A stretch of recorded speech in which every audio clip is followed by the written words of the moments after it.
에훗이 죽으니 이스라엘 자손이 또 여호와의 목전에 악을 행하매 여호와께서 하솔에서 통치하는 가나안 왕 야빈의 손에 그들을 파셨으니 그의 군대 장관은 하로셋 학고임에 거주하는 시스라요. 야빈 왕은 철 병거 900대가 있어 20년 동안 이스라엘 자손을 심히 학대했으므로 이스라엘 자손이 여호와께 부르짖었더라. 그때 라피돗의 아내 여선지자 드보라가 이스라엘의 사사가 되었는데 그는 에브라임 산지 라마와 베델 사이 드보라의 종려나무 아래에 거주하였고 이스라엘 자손은 그에게 나아가 재판을 받더라. 드보라가 사람을 보내어 아비노함의 아들 바락을 납달리 게데스에서 불러다가 그에게 이르되 이스라엘의 하나님 여호와께서 이같이 명령하지 아니하셨느냐? 너는 납달리 자손과 스불론 자손 10,000명을 거느리고 다볼산으로 가라. 내가 야빈의 군대 장관 시스라와 그의 병거들과 그의 무리를 기손강으로 이끌어 내게 이르게 하고 그를 내 손에 넘겨주리라 하셨느니라. 바락이 그에게 이르되 만일 당신이 나와 함께 가면 내가 가려니와 만일 당신이 나와 함께 가지 아니하면 나도 가지 아니하겠노라 하니 이르되 내가 반드시 너와 함께 가리라. 그러나 내가 이번에 가는 길에서는 영광을 얻지 못하리니 이는 여호와께서 시스라를 여인의 손에 파실 것임이니라 하고 드보라가 일어나 바락과 함께 게데스로 가니라. 바락이 스불론과 납달리를 게데스로 부르니 10,000명이 그를 따라 올라가고 드보라도 그와 함께 올라가니라. 모세의 장인 호밥의 자손 중 겐 사람 헤벨이 자기 족속을 떠나 게데스에 가까운 사하나님 상수리나무 곁에 이르러 장막을 쳤더라. 아비노함의 아들 바락이 다볼산에 오른 것을 사람들이 시스라에게 알림해 시스라가 모든 병거 곧 철병거 900대와 자기와 함께 있는 모든 백성을 하루셋 학고임에서부터 기손강으로 모은지라. 드보라가 바락에게 이르되 일어나라. 이는 여호와께서 시스라를 내 손에 넘겨주신 날이라. 여호와께서 너의 앞서 나가지 아니하시느냐 하는지라. 이에 바락이 10,000명을 거느리고 다볼산에서 내려가니 여호와께서 바락 앞에서 시스라와 그의 모든 병거와 그의 온 군대를 칼날로 혼란에 빠지게 하시매 시스라가 병거에서 내려 걸어서 도망한지라. 바락이 그의 병거들과 군대를 추격하여 하루셋 학고임에 이르니 시스라의 온 군대가 다 칼에 엎드러졌고 한 사람도 남은 자가 없었더라. 시스라가 걸어서 도망하여 겐 사람 헤벨의 아내 야엘의 장막에 이르렀으니 이는 하솔 왕 야빈과 겐 사람 헤벨의 집 사이에는 화평이 있음이라. 야엘이 나가 시스라를 영접하며 그에게 말하되 나의 주여 들어오소서. 내게로 들어오시고 두려워하지 마소서 하매 그가 그 장막에 들어가니 야엘이 이불로 그를 덮으니라. 시스라가 그에게 말하되 청하노니 내게 물을 조금 마시게 하라. 내가 목이 마르다 하매 우유 부대를 열어 그에게 마시게 하고 그를 덮으니 그가 또 이르되 장막 문에 섰다가 만일 사람이 와서 내게 묻기를 여기 어떤 사람이 있느냐 하거든 너는 없다 하라 하고 그가 깊이 잠드니 헤벨의 아내 야엘이 장막 말뚝을 가지고 손에 방망이를 들고 그에게로 가만히 가서 말뚝을 그의 관자놀이에 박음해 말뚝이 꿰뚫고 땅에 박히니 그가 기절하여 죽으니라. 바락이 시스라를 추격할 때 야엘이 나가서 그를 맞아 그에게 이르되 오라 내가 찾는 그 사람을 내가 내게 보이리라 하매 바락이 그에게 들어가 보니 시스라가 엎드러져 죽었고 말뚝이 그의 관자놀이에 박혔더라. 이와 같이 이 날에 하나님이 가나안 왕 야빈을 이스라엘 자손 앞에 굴복하게 하신지라. 이스라엘 자손의 손이 가나안 왕 야빈을 점점 더 눌러서 마침내 가나안 왕 야빈을 진멸하였더라. 아멘. 온니엘과 에훗과 삼갈에 이어서 오늘 말씀에서는 드보라가 나옵니다. 시대적 상황은 사사기에서 늘 반복되는 그 상황이 다시 한번 반복이 됩니다. 사사 에훗이 죽고 이스라엘 자손이 또 여호와의 목전에 악을 행하였습니다. 오늘 말씀 1절부터 3절까지를 보면 에훗이 죽으니 이스라엘 자손이 또 여호와의 목전에 악을 행하매 이렇게 시작이 되죠. 하나님께서 이번에는 하솔에서 통치하는 가나안 왕 야빈의 손에 그들을 파셨습니다. 이 가나안 왕 야빈은 전에 여호수아에서도 정복했다라고 나온 적이 있는데 아마도 이 왕이 같은 왕은 아닐 것으로 생각이 됩니다. 아마 애굽의 바로처럼 이 야빈이라는 용어가 그냥 그 가나안 왕을 지칭하는 용어다라고 그렇게 이해가 되는데 어쨌든 이 가나안 왕 야빈의 손에 그들을 파셨습니다. 야빈에게는 군대 장관이 있었습니다. 그의 이름은 시스라이고 그는 하로셋 학고임이란 곳에 거주하였습니다. 이 가나안 왕 야빈에게는 철 병거가 900대가 있었어요. 당시에 이 철 병거는 최강의 무기였습니다.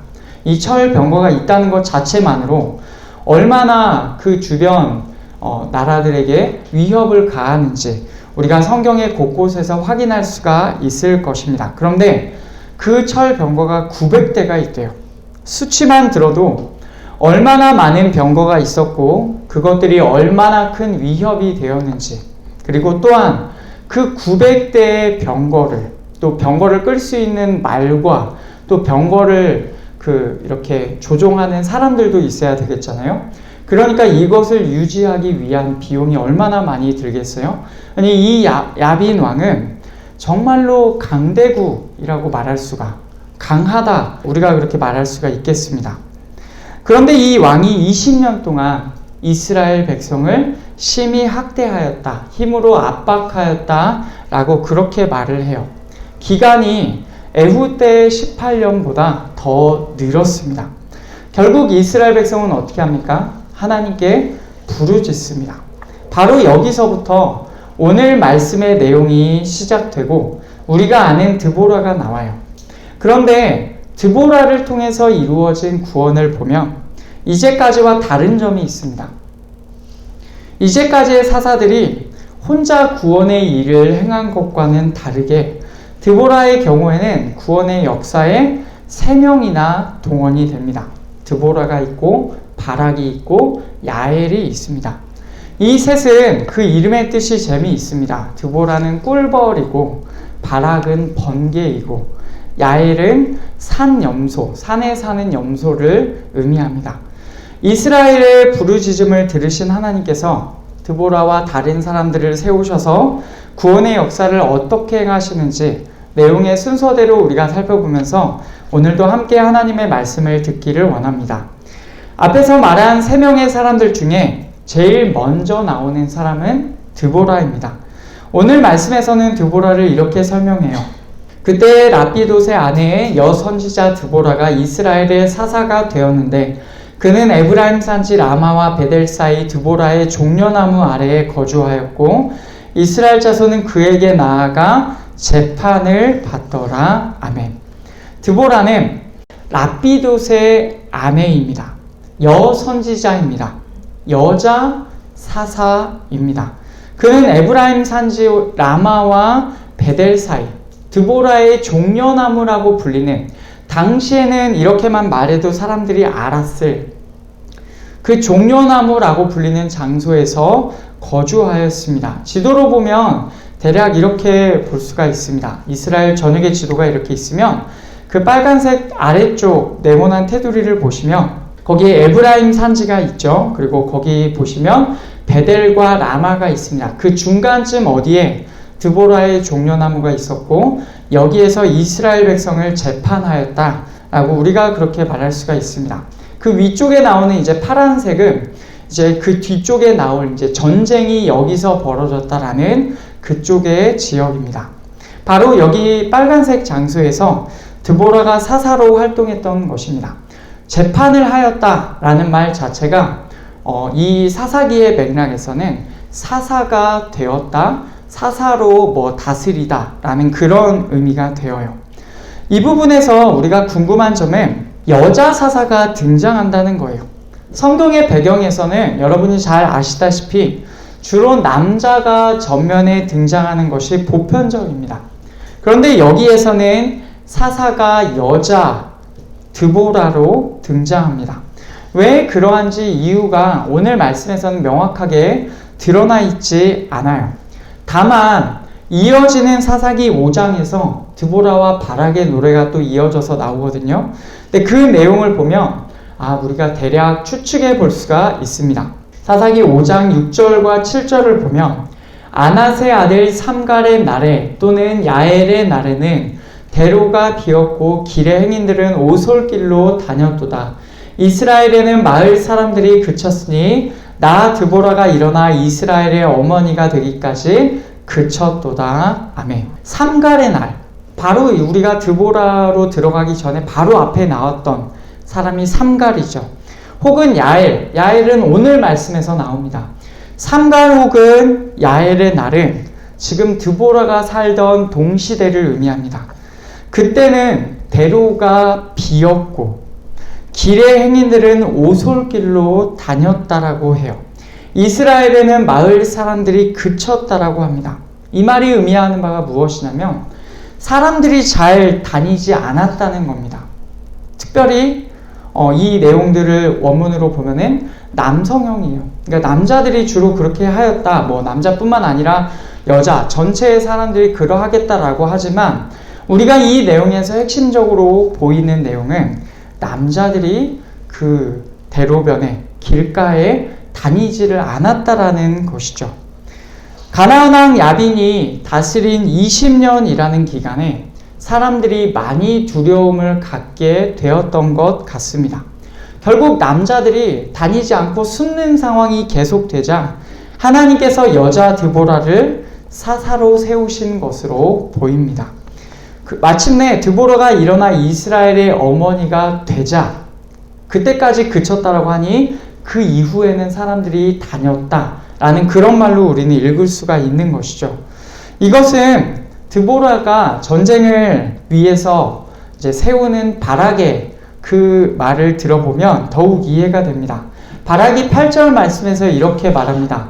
바락이 그에게 이르되 만일 당신이 나와 함께 가면 내가 가려니와 만일 당신이 나와 함께 가지 아니하면 나도 가지 아니하겠노라 하니. 아멘. 바락이 드보라의 부름을 받았을 때 그는 당신이 나와 함께 가면이라는 조건을 붙여요. 자신이 사실 전쟁터에서 싸우는 사람은 바락이거든요. 드보라가 전쟁까지 지휘하는 것은 아니었습니다. 전쟁 지휘는 바락이라는 사람에게 맡긴 거예요. 자기가 바락이 전쟁을 위해서 나아가는 게 맞는데 드보라가 없으면 내가 안 가겠다라고 말을 하죠. 이 표현에서도 우리가 짐작해 볼 수 있듯이 당시의 남자들은 굉장히 위축되어 있는 것으로 보입니다. 그럼에도 드보라는 바락을 세우죠. 6절과 7절을 보면 드보라가 이제 군대 장관으로 바락을 세우는 내용이 나오는데 원문에서는 이것이 누구의 말인지가 명확하지가 않아요. 드보라가 사람을 보내어 아비노함의 아들 바락을 납달리 게데스에서 불러다가 그에게 이르되 이스라엘의 하나님 여호와께서 이같이 명령하지 아니하셨느냐 해서 그 뒷부분이 이게 드보라의 말인지 아니면 하나님의 말을 직접 인용한 건지 사실 파악이 어렵습니다. 그런데 그냥 일반적으로 우리가 한글 성경에 된 대로 이것이 하나님의 말씀을 직접 인용한 것으로 그렇게 봅니다. 너는 납달리 자손과 스불론 자손 10,000명을 거느리고 다볼산으로 가라. 내가 야빈의 군대 장관 시스라와 그의 병거들과 그의 무리를 기송강으로 이끌어 내게 이르게 하고 그를 내 손에 넘겨주리라. 아멘. 하나님의 말씀을 전한 것으로 그렇게 본다면 하나님께서 그 사람들을 모아서 그 다볼산으로 가라 라고 명령하신 거예요. 그리고 그를 너의 손에 넘겨주리라 라고 하나님께서 이렇게 말씀하신 것이다 라고 우리는 그렇게 봤습니다. 그런데 8절에서 하나님의 명령을 받은 바락이 어떻게 반응하였습니까? 당신이 함께 가면 내가 갑니다. 라고 그런 반응을 보여요. 여전히 드보라를 필요로 하는 위축된 반응을 보입니다. 구절을 보면, 이제 이어지는 구절을 보면 약간 초점이 바뀌어요. 이르되 내가 반드시 너와 함께 가리라. 그러나 내가 이번에 가는 길에서는 영광을 얻지 못하리니 이는 여호와께서 시스라를 여인의 손에 파실 것임이니라 하고 드보라가 일어나 바락과 함께 게데스로 가니라. 아멘. 드보라는 바락과 함께 간다고 말은 하지만 하나님께서 시스라를 여자의 손에 파신다고 합니다. 앞에서 시스라를 바락에게 넘겨주신다던 내용과 차이가 나는 것이 보이죠. 앞에서는 바락에게 넘겨주신다고 했는데 여기에선 드보라가 뭐라고 하냐면 여호와께서 시스라를 여자의 손에 파신다라고 그렇게 언급해요. 이렇게 자기가 가는 길에서 영광을 얻지 못한다라고 분명히 선언이 되었음에도 바락은 갑니다. 드보라와 함께 가죠. 바로 이 부분이 히브리서에서 말하는 바락의 믿음일 것 같습니다. 히브리서 11장 믿음장에 보면 거기에 바락이 나오죠. 기드온, 바락, 삼손, 입다, 다윗 및 사무엘과 선지자들의 일을 말하려면 내게 시간이 부족하리로다. 아멘. 그러니까 믿음의 사람으로 바락을 언급을 하고 있어요. 히브리서에서는. 그렇게 보면 우리가 아마 이 내용에서 이제까지 연약함을 바락이 보였지만 그럼에도 하나님의 부르심에 응답하여서 길을 나섰다. 하나님께서 이기게 하실 것을 믿고 나섰다라고 그렇게 읽어야 되겠습니다. 바락이 스불론과 납달리를 부른 곳은 게데스입니다.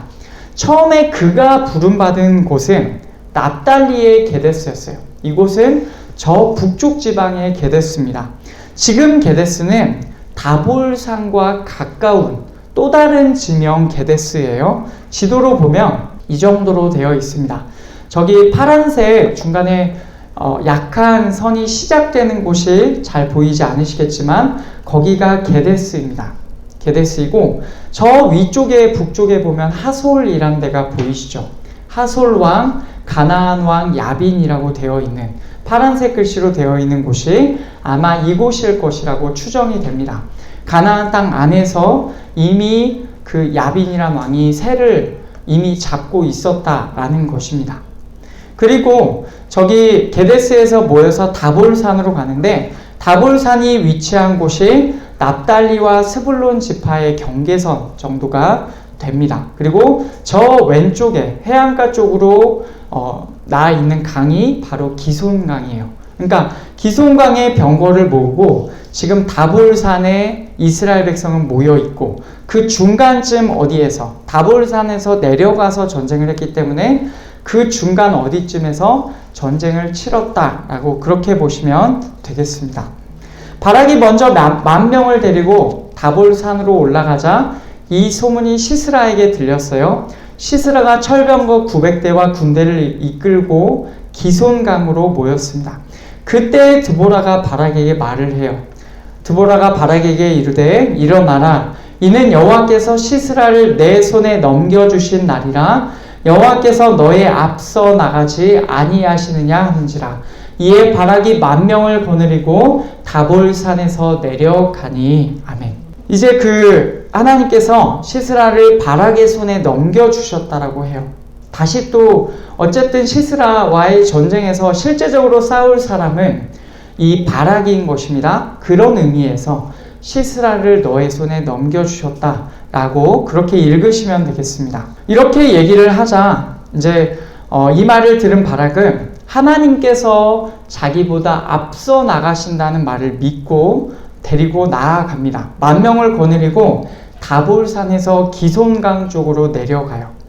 전쟁의 자세한 과정은 나오지 않지만 하나님께서 시스라와 모든 병거와 모든 군대를 혼란에 빠지게 하셨다라고 해요. 그리고 그 전쟁에서 바락은 승리하게 됩니다. 15절을 보면 시스라와 모든 병거와 그의 온 군대를 칼날로 혼란에 빠지게 하시매 라고 되어 있죠. 하나님께서 바락 앞에서 앞서 가시면서 행하신 일이 바로 이것입니다. 이스라엘 백성이 그렇게도 두려워했던 철 병거 900대가 무너졌어요. 심지어 시스라도 병거에서 내렸습니다. 그 역시도 그의 맨발로 도망할 지경이 된 것입니다. 내용은 이제 마무리로 향합니다. 분명히 하나님께서는 시스라를 바락의 손에 넘겨주셔서 전쟁에서 승리하게 하셨거든요. 그러나 그 마지막 승리의 영광은 다른 여자의 손에, 야엘의 손에 있었습니다. 11절에서 사실은 이 내용의 복선이 있었어요.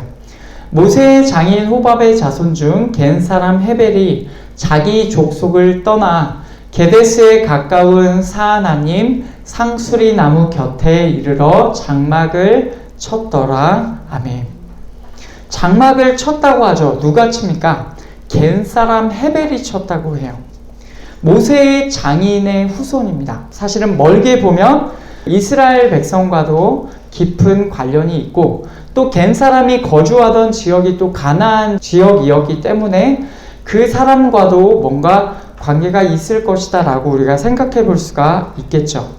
마침 전쟁에서 도망친 시스라가 맨발로 이제 막 도망을 치는데 그의 발로 헤벨의 장막으로 도망쳐 왔습니다. 가나안 왕 야빈과 겐 사람 헤벨은 화평이 있었다라고 해요. 뭔가 그들 사이에서도 화평이 있었고 서로 믿고 의지할 만한 대상이었다라는 그런 의미겠죠. 헤벨의 아내 야엘이 나가서 시스라를 맞이하였습니다. 야엘의 환대를 받고 시스라가 장막에 눕습니다. 야엘이 주는 우유를 마셨어요. 그리고는 야엘에게 이렇게 말을 합니다. 그가 또 이르되 장막 문에 섰다가 만일 사람이 와서 내게 묻기를 여기 어떤 사람이 있느냐 하거든 너는 없다 하라 하고. 아멘. 이 내용을 보면 어떤 사람이 와서 여기 사람이 있냐라고 물으면 없다라고 하라고 그렇게 얘기를 해요. 자기를 감춰달라는 뜻이죠. 여기 자기가 분명히 있지만 사람이 없다고 좀 해줘라 라고 해요. 지쳤던 시스라가 잠이 듭니다. 그러자 야일은 말뚝과 망치를 가지고 와서 그를 죽입니다. 충격적인 방법으로 그를 없애죠. 그렇지만 하나님의 말씀대로 됩니다. 여자의 손에 시스라를 파셨습니다. 바락은 그때에도 시스라를 쫓고 있었어요. 야엘은 이번에도 나가서 바락을 맞이합니다. 자기 장막에 온 바락을 맞이해요. 야엘은 바락이 찾는 사람을 보여줄 것이다 라고 하면서 말뚝이 머리에 박혀서 죽은 시스라를 보여줍니다. 다른 의미이지만 시스라의 말대로 되었습니다. 장막 안에 누가 있느냐고 묻거든 없다라고 하라고 했는데 정말로 그 장막 안에 산 사람은 존재하지 않았습니다. 결국 장막 안에는 산 사람이 없게 되었고 죽은 시스라만 남게 된 것입니다. 결국 오늘 말씀의 내용은 이스라엘의 승리로 끝나게 됩니다. 오늘 말씀 23절, 24절 우리 같이 읽겠습니다. 이와 같이 이 날에 하나님이 가나안 왕 야빈을 이스라엘 자손 앞에 굴복하게 하신지라. 이스라엘 자손의 손이 가나안 왕 야빈을 점점 더 눌러서 마침내 가나안 왕 야빈을 진멸하였더라. 아멘. 하나님께서 야빈을 굴복하게 하셨어요. 게다가 이스라엘 자손의 손이 점점 더 야빈을 눌러서 마침내 진멸하기까지 하게 하셨어요. 마침내 이 사람이 이제 역사 가운데로 사라지게 되는 것입니다. 오늘 말씀에서는 이렇게 세 사람 모두가 쓰임받았음을 우리가 알 수가 있습니다. 드보라, 바락, 야엘입니다. 이 셋이 이스라엘의 구원을 이루었어요. 그리고 이 모든 구원의 역사는 하나님께서 행하셨습니다. 그러면 이 말씀에서 우리에게 말해주는 것이 무엇일까요? 간단하게 이 내용을 정리함으로 오늘 말씀을 마치려고 합니다. 먼저 생각해 볼 것은 하나님께서 여자 사사인 드보라를 쓰셨다는 거예요. 당시 상황에서 드보라가 사사로 쓰임 받는다는 것, 여러분 이것은 굉장히 일반적이지 않습니다. 그만큼 남자들이 가나안 왕 야빈이 힘으로 압박한 20년 동안 위축되었다라고 볼 수가 있어요. 그러나 하나님께서는 어떤 상황에서든지 어떤 환경에서든지 구원을 베푸실 수가 있습니다. 설령 남자들이 그 자리에서 하나님을 바라보지 못하고 일어나지 못한다면 하나님께서 여자를 사용해서라도 그 자리에서 구원자를 일으켜 세우셔서 구원을 행해 주실 것입니다. 하나님께서 당신이 원하시는 사람들을 구원하지 못할 상황은 없다라는 것입니다. 우리는 이것을 항상 기억해야 해요. 하나님께서는 어떻게든 반드시 당신의 구원을 이루신다. 더 크게 보면 하나님께서는 반드시 당신의 뜻대로 역사를 이루신다는 것입니다. 우리는 이 하나님의 역사 앞에서 선택의 기로에 놓여 있습니다. 우리가 순종할 것인지 아니면 한번 튕길 것인지 아니면 버티는 데까지 버텨보다가 결국엔 순종할 것인지 아니면 마침내 거스를 것인지. 오늘 말씀에 나오는 바락은 아마도 하나님의 역사가 자신에게 올 때 이것에 대해서 충분하게 용기를 갖지 못한 것으로 보입니다. 당신이 함께 가면 내가 가겠습니다 라고 말을 하는 것으로 보아 바락은 온전히 하나님께서 일하시는 내용을 처음부터 온전히 믿지는 못한 것으로 보입니다. 우리도 마찬가지예요. 이런 상황이 우리 가운데 있을 수 있다는 것입니다. 하나님의 역사가 펼쳐지고 있는데 하나님의 구원 역사가 이렇게 눈앞에서 드러나고 있는데 우리는 이 역사 앞에서 그 역사에 순응하며 순종하며 갈 것인지 아니면 그 역사 앞에서 우리가 좀 버텨볼 것인지 아니면 그러다가 마침내는 순종을 할 것이지만 그래도 내가 할 수 있는 대로 최대한 거절하다가 마침내 하나님께서 이루시면 결국 이렇게 됐군요 라고 할 것인지 아니면 그조차도 내가 끝까지 이겨내 보고 싶은지 우리는 선택해야 할 것입니다. 그러나 우리가 분명히 알 수 있는 사실은 우리가 한번 튕겼을지라도 우리가 한번 우리의 믿음이 연약해서 우리가 그것을 버텨내고 하나님을 거절했을지라도 그럼에도 다시 한번 하나님의 말씀이 들려올 때 우리가 거기에 순종한다면 하나님께서는 그런 연약하고 그런 우리의 부족한 믿음이라 할지라도 바락을 믿음의 사람이라고 여겨주신 것처럼 우리를 믿음으로 여겨주신다라는 것을 우리가 기억해야 합니다. 그리고 더 넓게는 우리의 삶의 방향이 하나님의 역사에 어긋나지 않기를 우리가 그 걸림돌이 되지 않기를 소원합니다. 왜냐하면 우리가 어떻게 움직이든지 하나님의 역사는 지금도 진행이 되고 있어요. 여러분 이것을 기억하시기를 바랍니다. 우리가 어떤 길을 택하든지 하나님의 역사는 지금도 실패함 없이 진행되고 있습니다. 그러니 이 거스를 수 없는 그분의 역사에 우리는 어떻게 반응할 것이냐가 우리에게 있어서 매우 중요한 질문으로 남습니다. 저는 우리 모두가 거스를 수 없는 그분의 역사에 순종하면서 그분께 기업되는 존재들이 되기를 간절히 원합니다. 다음으로 하나님께서 구원자의 역할을 3명에게 맡기셨다는 사실을 우리가 생각해 볼 수 있겠습니다. 오늘 말씀의 상황에는 하나님께서 3명을 세우셔서 구원을 이루게 하셨어요. 구원의 이름이 다시 말하면 셋입니다.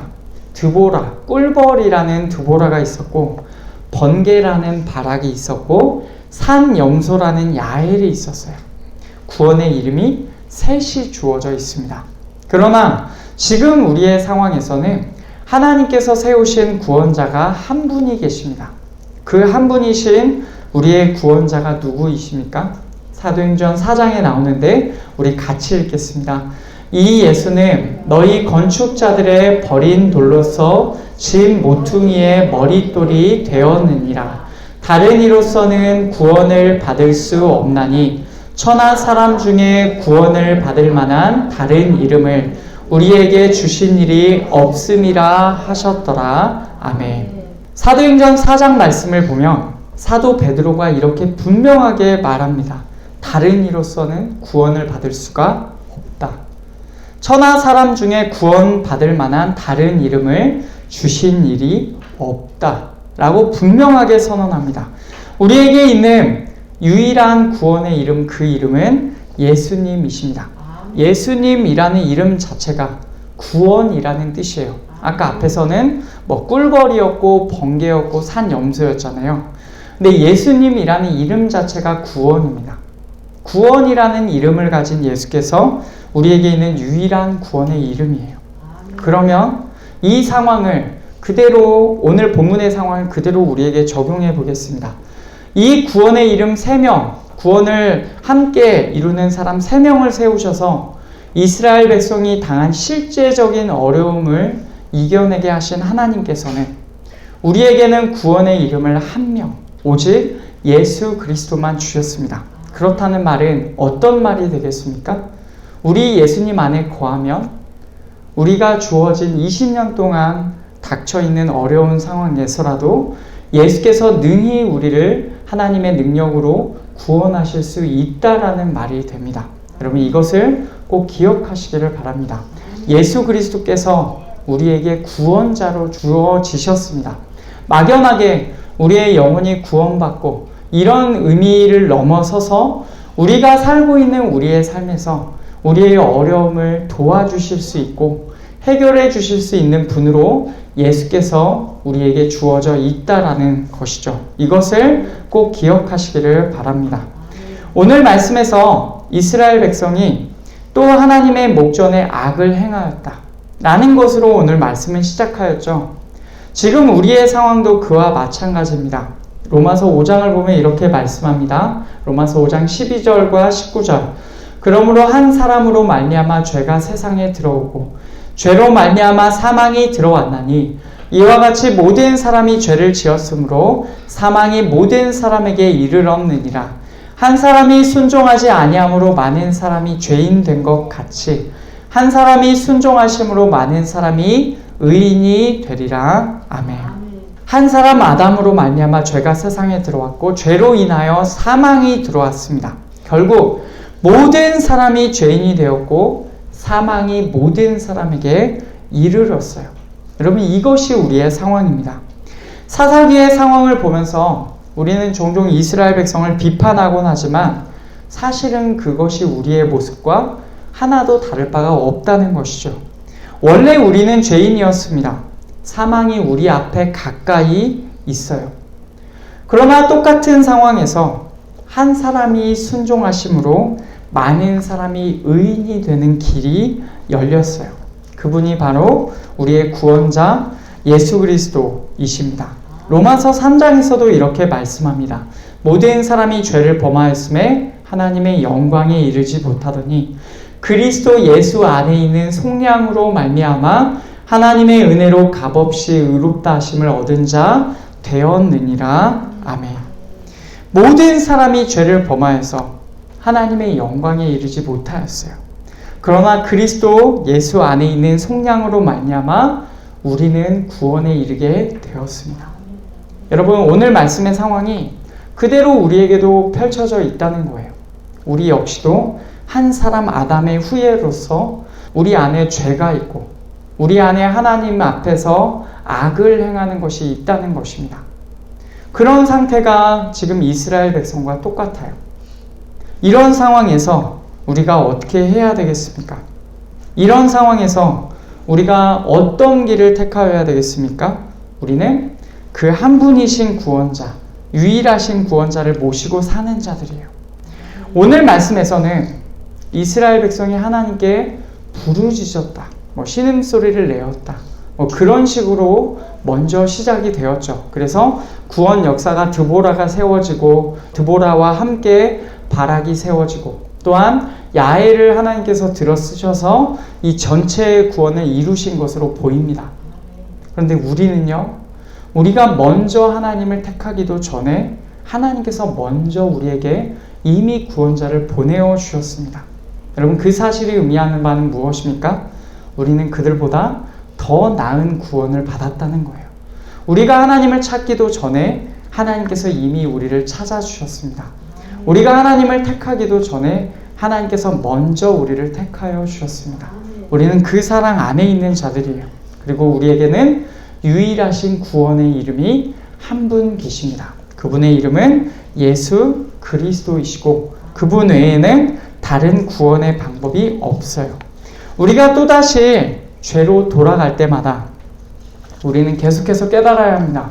우리가 향하여야 할 곳은 우리의 죄가 있는 곳이 아니라 우리의 구원자가 계시는 예수 그리스도이시다라는 겁니다. 오늘 말씀에서 이스라엘 백성은 무려 20년 동안 고통받았어요. 악을 행하였다는 사실을 또 깨닫기까지 그렇게 오래 걸린 것인지 아니면 알고서도 하나님께 매달리지 않은 것인지 정확하게 나와 있지는 않습니다. 그러나 그 기간은 20년이 걸렸어요. 우리는 이렇게 오래 걸리지 않아야 합니다. 여러분 20년씩이나 허비하기에는 우리의 인생이 너무나도 하나님께서 예수 그리스도라는 피값을 주고 사시는 우리의 인생이 너무나도 귀합니다. 우리는 이렇게 오래 걸리지 않아야 해요. 우리의 길이 성경을 통해서 분명히 제시되어 있습니다.